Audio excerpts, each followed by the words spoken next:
आदाब, नमस्कार। मैं आपका दोस्त नौशाद हिंदुस्तानी। जी दोस्तों, ऑल इंडिया मजलिस इत्तेहादुल मुस्लिमीन, थोड़ा लंबा नाम है। जी हाँ, इसी पार्टी के एक प्रवक्ता हैं डॉक्टर पवन अंबेडकर। जी हाँ, वो टीवी डिबेट में बयान दे रहे हैं मौलाना अरशद मदनी को लेकर। उन्होंने कहा, मदनी साहब पिटलक्कू, पीछे चलने वाले और लिफाफे वाले लोग हैं। तो मैं ये कहना चाहता हूँ, मौलाना साहब हम सबके आदर्श मान सम्मान हैं, हमेशा आगे चले हैं और इंशाल्लाह आगे चलते रहेंगे। और दूसरी बात कि मौलाना साहब देश आज़ादी से लेकर अब तक जामियत हिंद का और मौलाना साहब का इतना बड़ा बड़ा योगदान है जिसे भुलाया नहीं जा सकता। ये वो लोग हैं जो देश के लिए रात दिन दुआएं करते हैं, एकजुट होने के लिए कहते हैं, और ऐसे लोगों को तुम्हारी औकात और ज़रूरत कैसे पड़ जाती है इतनी घटिया और बेहुदा किस्म की बयानबाजी देते हुए। अब एक आप लोग को समझाने के तौर तरीके से एक बात मैं ये कहना चाहता हूँ। एग्जाम्पल फॉर, मैं मेरे घर में मेरे वालिद हूँ और कहीं उन्हें बात करनी हो या मुझे बात करनी हो, तो क्या मैं अपने वालिद के सामने अपनी ज़ुबान खोल सकता हूँ? क्या उनसे ऊपर होकर मैं बोल सकता हूँ? जी हाँ, बोल सकता हूँ। एक ही बेस पे वो मुझे बोलने की आज़ादी दे दे।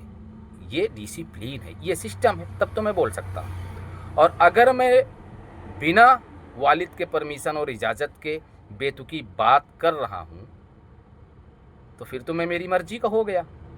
इसका मतलब मैं मेरे बाप की नहीं सुन रहा हूँ।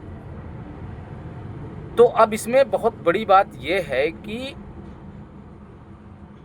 पवन अंबेडकर क्या किसी उनके कोई आका हैं जो उनकी छत्रछाया में बोल रहे हैं, या वो अपने मर्जी से बोल रहे हैं? फिर ऐसे लोगों को पार्टी में अब तक रखा कैसे जाता है? हद हो गई भाई। कभी कोई मुस्लिम को लेकर कुछ बयानबाजी दे रहा है पॉपुलरिटी टीआरपी के लिए, और हमारे भाई बड़े नासमझ नादान कह लीजिए तो बड़े जल्दी हीरो बना देते हैं ऐसे लोगों को। तो भाई कुल मिलाकर ये सोचने की, भैया तो पार्टी में डिसिप्लिन नहीं है, हर आदमी अपनी मर्जी का बोलेगा, हर आदमी अपनी मर्जी का करेगा, या तो पार्टी के सीनियर लोगों के आदेश अनुसार काम हो रहा है। और पहले भी इस तरह के बयानबाजी हो चुकी है लिफाफों पे ज़िंदगी गुजारने वाले, कभी किसी मौलाना को, कभी किसी मौलाना को। क्या ये पार्टी मौलाना विरोधी होती जा रही है?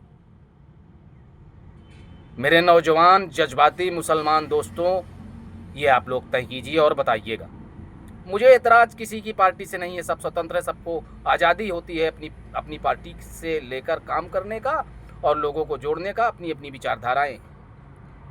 लेकिन क्या हमारे रहबर को और इतने अच्छे शख्सियत को इस तरह से बोला जाए तो बर्दाश्त के काबिल है? और फिर क्या हम ऐसे लोगों का साथ देते रहेंगे, आलिम के बताए हुए रास्तों को छोड़ देंगे? मेरे दोस्तों, एक कड़वा हकीकत है, इस बात को एक्सेप्ट कीजिए।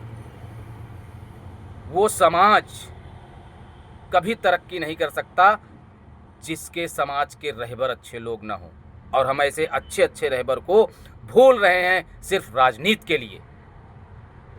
राजनीति से जमीनी स्तर के जो लोग जुड़े हुए हैं उन्हें बहुत बड़ा फ़ायदा नहीं है मेरे दोस्तों। सब उल्लू सीधा कर रहे हैं, जज्बात में लाते हैं आपको, और दहकती आग में कूदने के लिए आप लोग तैयार हो जाते हैं उनके जज्बाती बयानबाजियों में। खुद को समझिए, आप अपने रहबर को मत भूलिए। इनकी दुआएं पूरे देश के लिए हैं। ये लोग बड़ी बुजुर्ग हस्तियां हैं, इनकी कद्र कर लीजिए। और वो समाज कभी नहीं तरक्की कर सकता जिस समाज के रहबर ना हो। वो समाज कभी संगठित नहीं हो सकता जो अपने समाज के किसी बुजुर्ग अमीर को ना चुने। पढ़िए, सोचिए, ये क्या क्या क्या से क्या हो रहा है राजनीति के लिए। समाज को नहीं पहचाना जा रहा है, बड़ों की कद्र नहीं की जा रही है। ऐसे राजनीति चलेगी? और जो चाहते थे ऐसी पार्टी को, ऐसे लोग को, अब वो लोग खामोश हैं। बोलिए, आवाज़ उठाइए। मैं ये कहना चाहूँगा ऑल इंडिया मजलिस इत्तेहादुल मुस्लिमीन से कि उसमें जो सीनियर लीडर हैं ऐसे लोगों के खिलाफ केस करें और इन्हें सलाखों के पीछे भेजें ताकि कोई दूसरे की हिम्मत और औकात जुर्रत ना कर सके ऐसी बयानबाजी देने से। और उन सभी लोगों को कहना चाहूँगा जो वो क्या आप मजलिस से जुड़े हैं या कालिम से नहीं जुड़े हैं, ये भी तय आपको करना होगा और ऐसे लोगों के खिलाफ लिखना होगा। भूलिए पार्टी को, देखिए आप अपने रहबर को, अपने बुजुर्ग को। ऐसे लोगों के लिए आप आवाज़ उठाएं ना। क्यों गुमराही के रास्ते पर जा रहे हैं?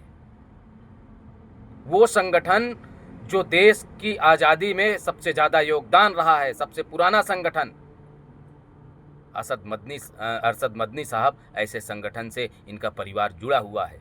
बहुत कुर्बानियाँ दी हैं समाज के लिए, देश के लिए, भाईचारे के लिए। इंसानियत की मिसाल है वो सिर्फ भारत में नहीं पूरे देश में जाने जाते हैं।